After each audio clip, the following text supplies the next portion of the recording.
고린도전서 1장을 지나가면서 우리는 우리가 자랑하는 것, 우리의 전부는 우리에게 있는 어떤 것이 아니고 하나님이 보내셔서 하나님으로부터 나와서 이제 우리의 것이 되어주시는 그리스도 안에 있는 것, 그것은 구원에 이르게 하기에 충분한 지혜고 의로움이고 거룩함이고 예, 구원함이다라고 하는 이것이 우리가 자랑할 만한 것들이고 우리만, 아니 우리 머리 대신 주님만 가지고 있기에 우리 주와 연합함으로써 우리 것이 되는 바로 그러한 것들이고, 그래서 이제 이것을 전할 수 있는 유일한 것, 그것은 사람의 말주변, 사람의 매력, 사람의 탁월한 논리, 이런 것들이 아니라 오직 십자가 복음, 십자가 외에, 십자가 복음 외에 어떤 것도 이것을 전할 수 없다는 것, 이것을 우리 지난 시간에 나누었죠. 그런데 이제 오늘 바울은 6절에서 우리가 온전한 자들 중에서 지혜를 말하노니, 그래서 이제 지혜, 이 원어로는 소피아라고 하죠. 그래서 당시에 이 헬라 쪽에서 이 지혜, 소피아라는 것에 대한 어떤 추구, 추종, 그것을 대단히 귀한 것으로 여겨서 이것들을 이제 알아가고자 했는데, 그런데 이제 그 지혜 얘기 한번 해보자는 거예요. 특별히 이 지혜를 말할 수 있는 사람은 온전한 자들이라고 할 수 있어요. 여러분, 여기 온전한 사람들은 누구입니까? 아주 영적으로 성숙하고 흠잡을 데 없는 그런 사람들을 말하는 겁니까? 아니에요. 그건 아니에요.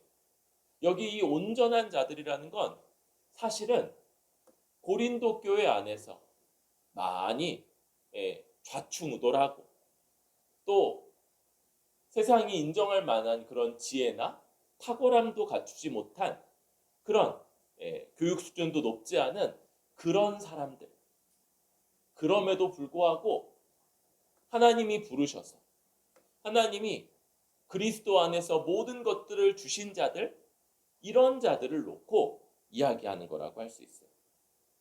그런 자들. 그래서 이제 지혜 얘기를 해보자는 거예요. 그런데 이 지혜는 뭐하고 좀 충돌하냐? 먼저 세상의 지혜라고 말하죠. 세상. 여러분, 이 세상도 지혜로운 것들, 현명하고 훌륭하고 어떤 뜻한 바를 이루는 것, 이런 것들을 세상은 다 가지고 있어요. 그런데 이 세상의 지혜의 특징을 요 6절에서 말하는데, 이 세상에서 없어질 통치자들의 지혜, 이렇게 특징 짓고 있어요. 여러분, 이 세상 통치자들의 지혜, 이게 어떤 겁니까? 세상에요, 이 기본적인 원리는 힘으로, 아주 강력한 힘으로 다른 사람들을 압제하는 것. 이 강력한 힘을 가지고 권위, 권세, 권력, 무력, 때로는 재력, 때로는 매력, 다 력이 들어가죠. 이런 것들을 가지고 다른 사람들을 상대적으로 갖지 못한 것, 이런 것들이 부족한 사람들을 강요하거나 강제하거나 자기 뜻대로 좌지우지하는 것, 이게 이 세상 통치자들의 지혜다, 이렇게 말하고 있는 거죠. 여러분, 이 세상에서는요, 우리 많이 나오잖아요. 그렇죠? 갑질한다, 갑질, 그쵸? 갑, 을, 갑을만 있는 게 아니에요. 갑을, 병정, 무기, 경신, 임계. 뭐 아무튼 어떤 사람이 어디에 가면은 아우 저 사람 갑질해 그러면서 이제 본인이 그보다 약한 을이죠. 그런데 또 다른 자리에 가면 그 을이 또 갑질을 또 하는 거예요. 이러면서 우리는 더 힘 있는 이 힘은 되게 다양하죠. 다양한 방식으로 있는 이 힘으로 상대적으로 그보다 못한 자를 억누르고 압제하고 자기의 뜻을 강제로 관철시키는 방식, 이게 이 세상의 통치자들의 지혜인데, 그런데 그 앞에 뭐라고 돼 있어요? 없어짐. 이거 없어질 거다. 이런 것들이 영원히 유지되거나 존속되지 못할 거다. 여러분, 이런 방식의 지혜, 더 큰 힘을 가지고 억누르며 강요하며 강제하는 방식, 이런 것들 없어질 거다라는 게 우리 성경이, 하나님이, 그리고 사도 바울이 우리에게 전해주는 전망이죠. 이런 것들 유지되지 않을 겁니다. 그러면 이것과 대조되는, 이것과 상반되는 하나님의 지혜, 7절에 하나님의 지혜, 이거 어떤 겁니까? 그것은요, 감추어졌던 것이고 하나님이 우리 영광을 위하여 만세전에 미리 정하신 것이. 여러분, 만세전, 만년 전인 겁니까? 그쵸? 영원전. 세상이 창조되기 전에 하나님이 미리 정하신 바예요. 그리고 바로 이 이야기, 이 이제 그 중국에서, 제가 중국에 좀 잠깐 있었지 않습니까? 그때 중국에서 이제 이 복음을 전하기 위해 있었던 것이 이제 션더 구슈, 그래서 션, 하나님의, 신의, 구슈, 오래된 이야기, 옛날 이야기, 뭐 이런 방식으로 이렇게 이 복음을 이렇게 설명하는 그런 것들이 있었는데, 아주 오래된 이야기죠. 이 이야기의 핵심은 뭡니까? 이 이야기는 오늘 말하는 것처럼 우리 영광을 위해서 하나님이 우리를 영화롭게 하고, 영광스러우신 분, 하나님의 영광, 하나님의 복에 참여하도록 만세전에 미리 정하신 거다. 이렇게 말합니다. 그리고 여러분, 이 지혜, 이 하나님의 이 오래전에 정하신 이것이 우리에게 있어서 우리의 정체성을 이루고 있는 것이죠. 여러분, 지난 시간에 하나님의 택하심 얘기를 했어요. 그렇죠? 하나님이 택하셨다. 이 택하심과 이제 오늘 우리 미리 정하셨다. 이런 것들이 서로 연결되어 있는 거죠. 그래서 오늘은 이 오래된 이야기를 한번 해보고, 그리고 이것이 우리의 정체성이다라는 말을 하려고 합니다. 그런데 오늘 성찬도 있는데, 이게 그쵸?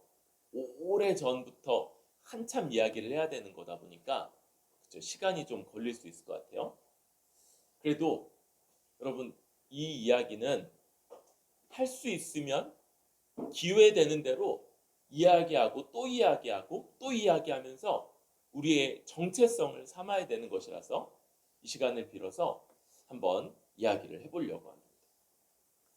여러분, 하나님은 부족한 게 없으셨어요. 하나님은 세 분이 계시죠? 성부 하나님, 성자 하나님, 그리고 성령 하나님이 세 분이 너무 만족스럽고 복되고 행복하게 그렇게 잘 계셨었어요. 그런데 이 세 분이 다른 존재들, 다른 피조물에게 이 복, 이, 이 복됨을 함께 누리도록 했으면 좋겠다. 이런 계획을 세우시고 그렇게 하자. 이렇게 정하시고. 그래서 뭘 하십니까? 바로 창조라는 일을 행하시는 거죠. 먼저 이 땅에 그 존재가 필요로 하는 모든 것들을 먼저 만드셨어요. 첫날에는 빛, 둘째 날에는 이 그죠? 이 궁창, 또 바다, 뭐 이런 것들을 만드시고, 그리고 셋째 날 땅에 풀이 다 자라도록 그렇게 하시죠. 그리고 넷째 날에는 이 빛을 주관하는 해, 달, 별들을, 그리고 다섯째 날에는 이 공중과 바다를 채울 새와 물고기들을 만드시고, 여섯째 날 이 풀들을 먹고 사는 모든 동물들을 다 만드신 다음에 마지막으로 자기 형상대로 하나님의 형상을 따라 사람을 만드십니다. 그리고 이 사람은 눈 뜨자마자부터 하나님의 형상을 부여받은 유일한 존재로, 그래서 이때쯤 되면 그 뭐죠? 라이온 킹이라는 옛날 그 애니메이션이 생각나는데, 그죠? 이 아프리카 모든 들짐승의 왕인 사자 부부에게 그 애기 사자가 태어나는 거죠. 그럴 때 이 애기 사자가 딱 태어나니까 걔는 그냥 갓난 애기 사자인데, 이 그죠? 개코 원숭이, 그 원숭이가 이렇게 높이 드니까 그 앞에 모든 그거보다 훨씬 더 거대하고 오래 산 모든 아프리카의 생물들이 다 절하는 거예요. 이 장면은 아담하고 하와의 탄생하고 되게 유사했을 것 같아요. 물론 아담은 아마 성인으로 태어났을 거예요. 성인으로 빚어졌을 거예요. 그럼에도 아담이 딱 눈 뜨는 순간에 모든 피조세계 만물들이 다 아담에게 절하는 거예요. 왜요? 하나님이 하나님의 형상을 부여한 대리 통치자고, 하나님의 영광을 대리할 사람이기 때문에. 그리고 이 아담은 태어나면서부터, 그리고 이 하나님이 주시는 모든 복락 가운데 태어나죠. 그래서 대리 통치자로서 하나님이 행하실 일들, 그 하나님이 있게 하신 에덴 동산을 가꾸고 모든 동식물들, 모든 피조 세계를 다스리는 역할을 감당하죠. 또 그 가운데 부족한 것이 없어요. 이미 하나님이 셋째 날 만들어 오신 모든 것들로 그 먹고 살기 위해서 애쓸 것이 아니라 하나님이 원래부터 자라게 하신 그 가득한 동상 각종 나무 실과들을 마음껏 먹을 수 있는 것. 그리고 하나님이 자기 갈비뼈를 뽑아서 만드신 그 여자와 함께 한 몸 하나 된 공동체를 이루어서 함께 행복하게 살아갈 수 있는 것. 이것이 아담이 이 땅의 인류가 처음부터 가졌던 복락인 거죠. 그런데 조건이 하나 있죠. 이것은 이 복을 얻는 쟁취하는 조건은 아니에요. 이 복을 얻는 이유는 뭡니까? 하나님이 주시고자 했기 때문에, 하나님이 그 너무 주고자 하시기 때문에 그냥 얻게 되는 거예요. 그런데 이 조건은 이 복을 계속 누릴 수 있기 위해서 하나님의 말씀에 순종해야 되는 것이고, 그 순종을 판가름하는 것 하나가 딱 있죠. 동산 각종 나무 실과든 네가 임의로 마음껏 먹되 동산 중앙에 있는 선악을 알게 하는 나무 열매는 먹지 말라. 먹는 날에는 반드시 죽으리라. 이 말씀. 그리고 요 하나 있는 그 계명에 이 뱀의 유혹, 사탄의 유혹에 따라 여자가 먼저 먹고 그리고 자기와 함께한 그 남편에게도 아담에게도 주어서 먹게 하면서 이 하나님의 이 계획이 틀어지게 되는 일이 벌어진 거예요. 그리고 여기서부터 인류 역사가 펼쳐져 가는 거예요. 이제 하나님은 창세기 3장에서 이들을 재판하시죠. 이 첫 재판. 하나님이 분노하셔서 너 왜 내가 먹지 말라고 먹었냐 막 그러면서 그렇게 하시는 게 아니라 이들을 자기 앞으로 소환을 하세요. 그리고 먼저 아담에게, 그 다음에 여자에게, 그 다음에는 뱀은 말을 항변할 수 있는 자격이 없죠. 왜 먹었느냐 이걸 이제 한 명 한 명 물어보는 거예요. 그리고 다시 한 명 한 명 그 형벌을 그들에게 선언하시죠. 그런데 이 형벌에 대한 이야기가 끝났을 때 아담이 자기 아내, 원래는 여자였어요. 주의 여자였어요. 그런데 그 이름을 붙이는데 하와, 그리고 그 뜻이 생명이죠. 생명. 그래서 지금 이 범죄하여서 하나님이 주신 모든 복락을 잃어버린 상태, 바로 이것이 사망인데 다시 하나님이 선고하신 그 일들을 볼 때 다시 회복시키시겠구나라는 그 믿음을 거기서부터 볼 수 있고, 또 하나님이 이들에게 처음으로 동물을 죽이고 그 죽인 동물의 가죽으로 옷을 지어 입혀주시는 거죠. 이전에 이들이 무화과 잎으로 옷을 만들어서 자기 부끄러움을 가려보려고 했는데 무화과 잎은 금방 시들어서 말라 비틀어지고 그것으로는 이 부끄러움을 가릴 수 없었어요. 그런데 이제 처음으로 동물을 죽이고 그 가죽옷으로 지어 입히신 것들로 이 부끄러움이 가려지고 이제 이런 약속들을 안고 이들이 이 인류가 이제 흩어져 가게 되는 거예요. 그런데 여러분, 노아 때나 이 역사를 통해서 두 가지가 드러나요. 하나는 이 죄악이 아주 빠르게 널리 거의 모든 것들을 무너뜨릴 만큼이나 그렇게 번성해 간다는 거. 그래서 노아 때가 되면 하나님이 8명, 그렇죠? 노아와 세 아들 그리고 그 아내들 4명을 빼고 모든 인류를 홍수로 멸절시키죠. 그 노아의 방주.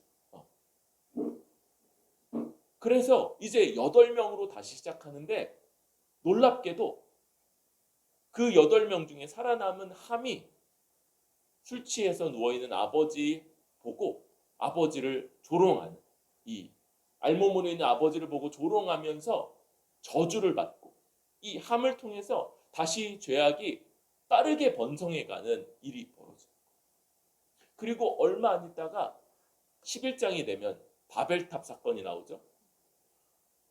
인류가 바벨탑을 짓는데 이 탑에 이 재료가 뭐냐? 벽돌과 역청. 그런 당시의 일반적인 건축은 진흙과 돌로 지었다고 해요. 돌을 쌓고 그 사이사이를 진흙으로 메우는 거죠. 그런데 벽돌하고 역청, 특별히 역청의 기능이 뭐냐 그럴 때 많은 학자들이 방수제 혹은 발수제 이렇게 보는 거예요. 뭡니까? 물 막으려고. 높이 쌓고 물이 거기 못 들어오게 막으면 뭐예요? 이제 노아 때 같은 홍수가 벌어져도 우리 그때처럼 망하지 말자. 이제는 심판하시는 하나님, 하나님의 심판에까지 도전하는 이런 일들을 행하는 것, 이게 인류 죄악의 아주 극치. 지금 죄가 얼마나 빠르게, 얼마나 모든 영역에, 얼마나 모든 것들을 무너뜨릴 만큼 파괴적으로 그렇게 퍼져나가는지가 보여지게. 그런데 노아 때부터 하나님이 이 창세전에 가셨던 그 계획, 인류에게 하나님의 이 복락을 다 누리도록 하시겠다는 이 계획을 포기하지 않으신다. 이것을 말씀하셨는데 아브라함 때 드디어 이 계획이 구체화되는 거죠.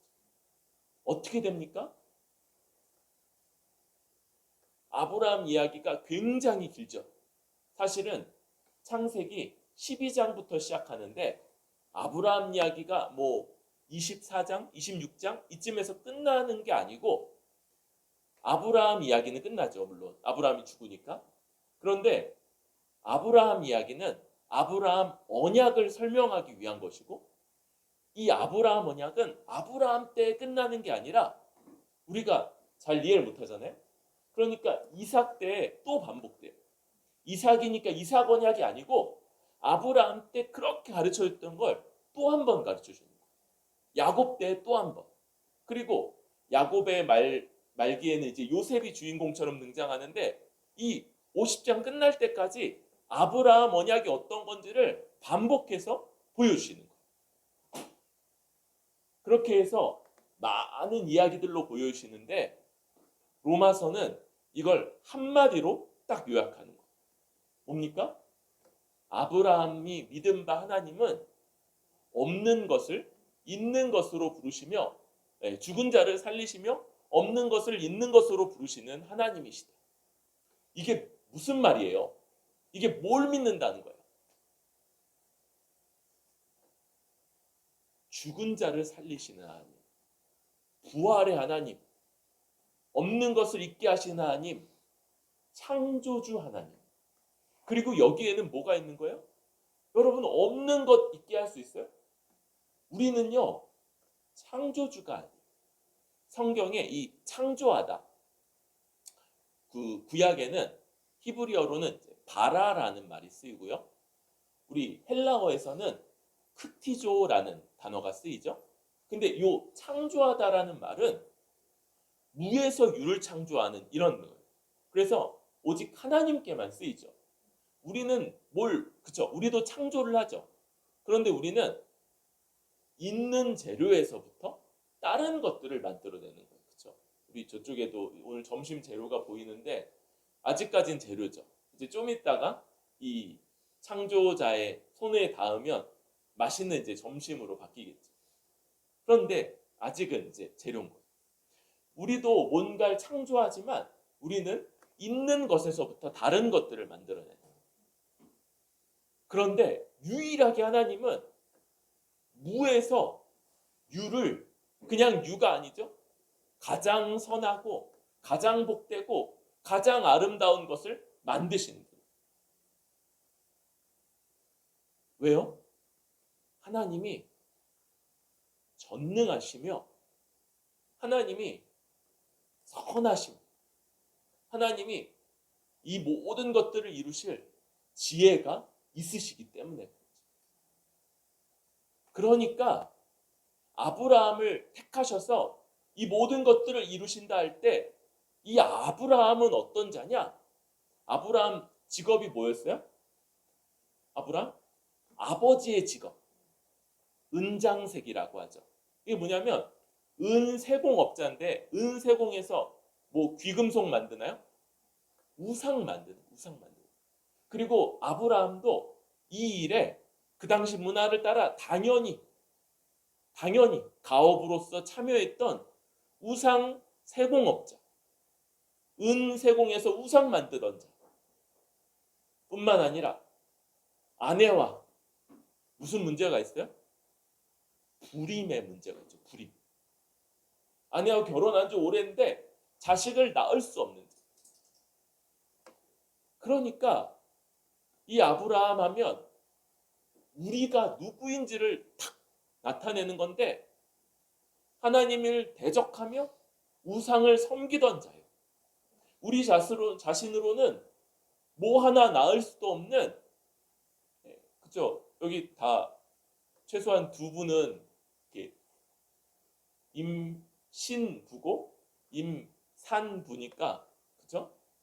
두 분은 불임이 아니지만 그럼에도 불구하고 영적으로는 어떤 생명도 잉태할 수 없는 영적 불임인 자들이고,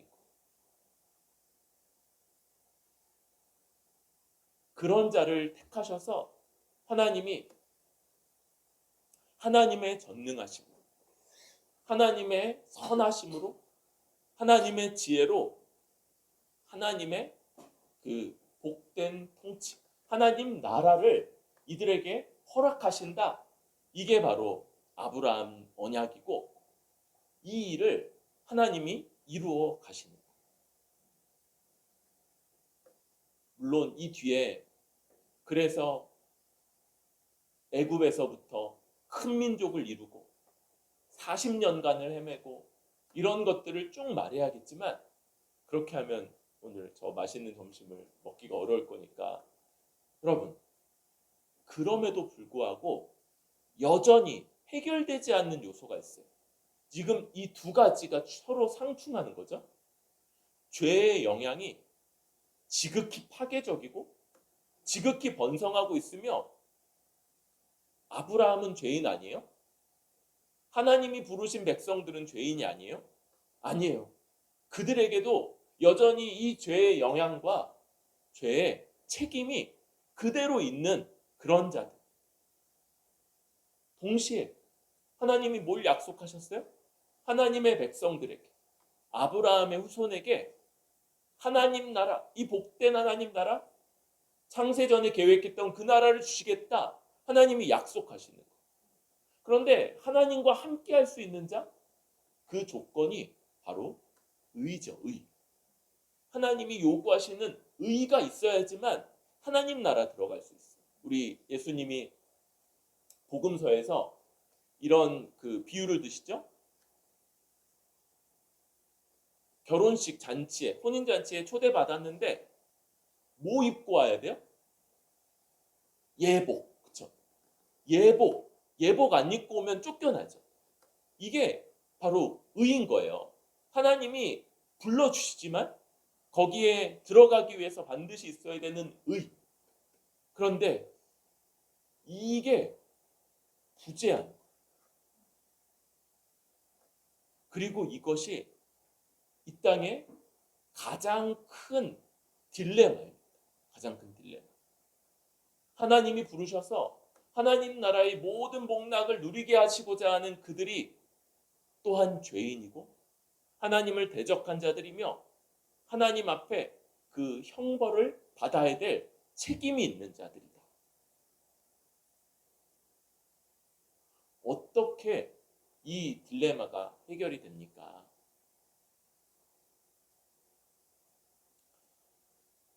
그 전에 여러분, 이 죄악된 세상은 그 나름 안에서 원리들을 발전시켜 가게 되죠. 가인이 최초의 성을 쌓아요. 이걸 이제 그 자크 엘룰이라는 사람이 도시의 역사 이런 책을 쓰면서 이 도시라는 걸 개념으로 발전시켜 가는데, 이게 뭐냐면 자기의 안위를 위해서 사람들이 모여서 만든다는 거예요. 근데 사람들이 만드는데 어떻게 이 안위를 삼냐면 바로 지배하고 착취하고 압제함으로써. 그런데 이게 그냥 이 도시 자체, 사람들의 모임 자체의 원리가 됐어요.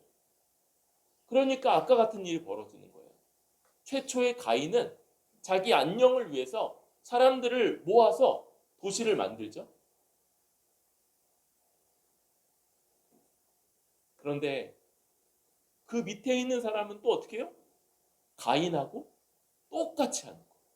가인에게는 압제를 당하고 착취를 당하고 그렇게 하지만 또 그도 자기 밑에 있는 더 많은 사람들, 일종의 아주 거대한, 그죠?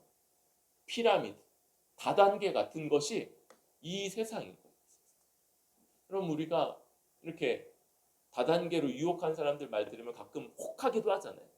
그럴듯해 보이기도 하고, 아, 그러네, 내가 세 명만 내 뒤에 하면 그 세 명이 또 세 명씩, 그 사람들이 또 세 명씩, 그 사람들이 또 세 명씩 하면은, 우와, 정말 내가 큰 이득을 누리겠구나.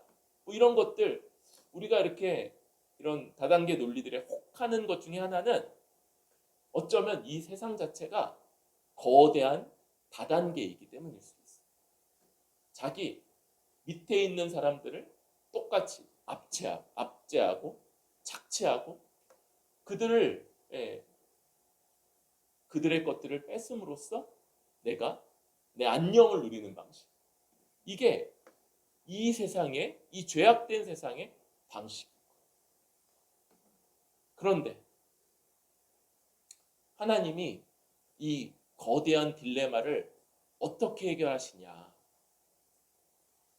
하나님이 자기 아들, 영원전에 이 인류에게, 우리를 닮은 인류에게 이 모든 복락을 누리도록 하자, 그런 계획을 세우셨던 그 성자 하나님을 그 죄인들과 똑같은 모습으로 보내시고 그분에게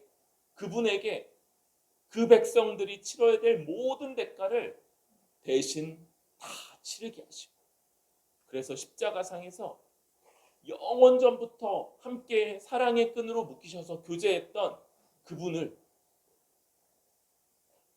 버리시고, 이제 그 아들이 주 앞에 외치죠.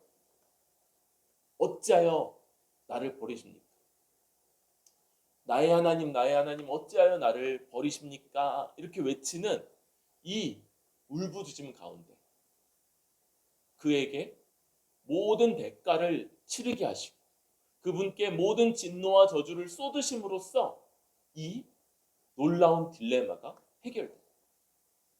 그래서 창조주 하나님이 이 세상의 창조주여 또 최종적인 재판관으로서 그의 의로우심을 나타낼 뿐 아니라 원래 죄인이었던 자, 원래 불의했던 자들이 이제 의롭게 되는 그 길, 그것을 여시는 것. 믿는 자마다, 이를 믿는 자마다 이제 의롭게 되는 이 길이 열려지는 것.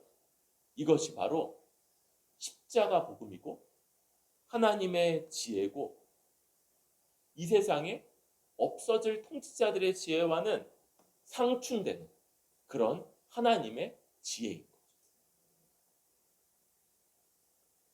여러분, 우리가 바로 이 하나님의 지혜, 만세 전부터 있었던 바로 그 내용들의 우리들이 바로 수혜자인 거죠. 이 십자가 복음, 그리고 이 복음 안에 있는 우리가 바로 이런 이야기들로 우리의 정체성을 다시 확립해가는 거예요. 여러분, 우리가 하나님을 대적하고 패역했던 자, 아브람, 부름받을 때 그 아브라함과 다를 바 없는 자들이라는 걸 알아요. 그걸 부인하려고 하지 않아요. 그럼에도 뭡니까?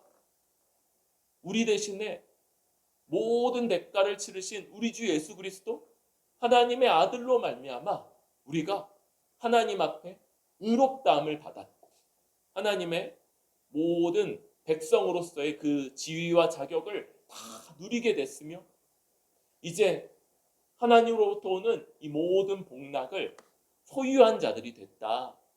이게 바로 우리 자신에 대한 우리의 정체성이고 우리의 이야기입니다.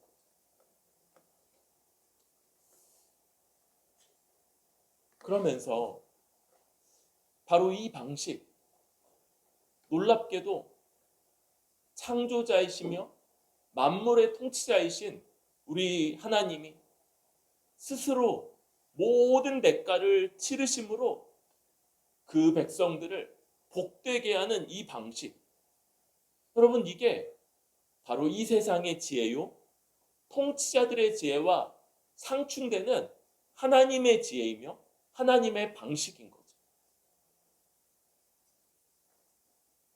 예수님이 돌아가시기 전날 밤 제자들 앞에서 허리에 수건을 두르시고 제자들의 발을 씻기시죠.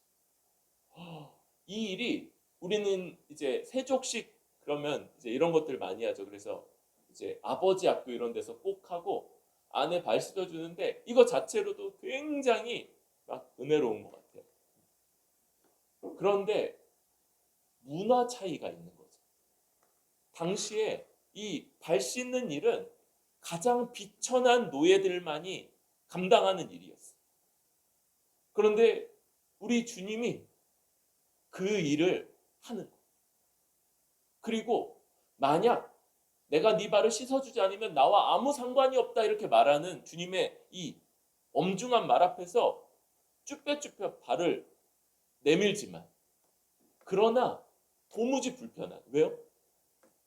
아직 이런 원리들을 이들이 충분히 다 이해할 수 없었어요. 뒤에 나오지만 아직 성령을 받지 못해서 이들이 이런 것들을 시키니까 하지만 그러나 다 이해할 수는 없는 상태.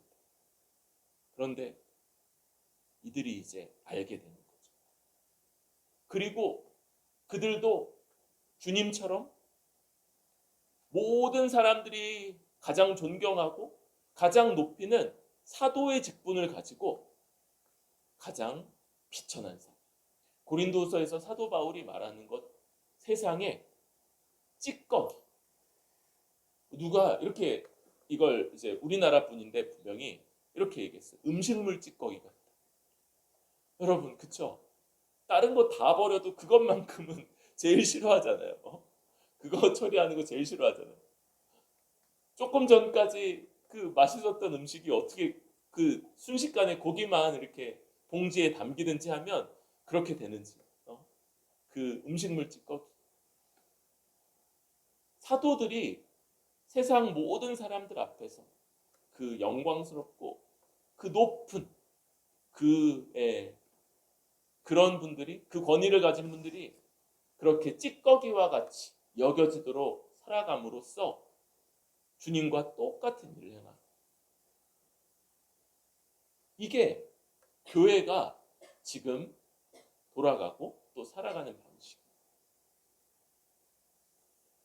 여러분, 우리는 이 일, 그래서 가장 높은 자, 그래서 주님이 말씀한 것처럼 너희 중에 으뜸이 되고자 하는 자는 섬기는 자가 되고, 너희 중에 가장 큰 자는 모든 것들을 가장 낮춰서 섬기는 자가 가장 큰 자다, 이렇게 말씀하시는 주의 가르침이 실제적으로 우리 가운데 반영되는 일. 그래서 제일 좋아 보이는 게 누구냐면, 오늘 어린이날이라서 하는 얘기지만, 우리 제일 어린 아이들이 교회 안에서는 제일, 그렇죠? 위함도 많이 받고, 그렇죠? 다른 지체들 뭐 다른 날 뭐 그런 것도 없는데 이제 선물도 받고 막 그런, 가장 좋은 거죠. 그러나 얼마 남지 않았습니다. 조금만 지나면 이제 다 성인 돼서 또 다른 영역들에서 다 뛰어들어서 섬기게 될 거예요. 우리가 이 세상의 지혜가 그 핵심 원리로 이 세상의 통치자들의 지혜, 그의 힘과 무력과 강제력으로 다른 사람들을 압제하고 억압하고 착취하는 방식이다. 그런데 이것은 그냥 똑똑한 몇몇 사람들의 지혜가 아니라 옛날부터, 범죄한 직후부터 가인이 성을 쌓고 도시를 만들 때부터 가져왔던 원리 방식이고, 그것은 역사에 늘상 있어왔던 방식이죠. 그런데 바로 우리 주님이 우리에게 펼치신 만세 전부터 감추어졌지만 그러나 우리에게 아주 명명백백하게 드러난 이 하나님의 뜻, 이것은 우리가 방금 나눴던 것처럼 하나의 이야기로서 우리의 정체성을 부여하고 있고, 그리고 그 정체성, 바로 우리가 더 나은 자일수록, 더 높은 자일수록, 정의원일수록 더 다른 사람들을 섬기는 방식으로 나를 낮추고 내 뜻을 관철시키려고 하는 것보다 다른 사람들을 더 위하는 방식으로 드러나는 것, 이것이 우리고 우리가 하나님의 뜻을 이해하는 공동체다라는 것, 이게 오늘 이 하나님의 지혜라고 할 수 있겠습니다. 우리 오늘 여기까지만 좀 다루어야 될 것 같아요. 우리가 이 하나님이 우리의 영광을 위하신다는 것, 우리로 영화롭게 하고 복되게 하고 만족스럽게 하며 우리를 높이시기 위해서 이 모든 것들을 계획하시고 이루어 가신다는 것들을 기억하면서 이런 하나님의 뜻을 기억하고 또 높이고 그 가운데 우리의 정체성을 삼는 뿌리 깊은 교회 모든 지체들 될 수 있기를 바랍니다.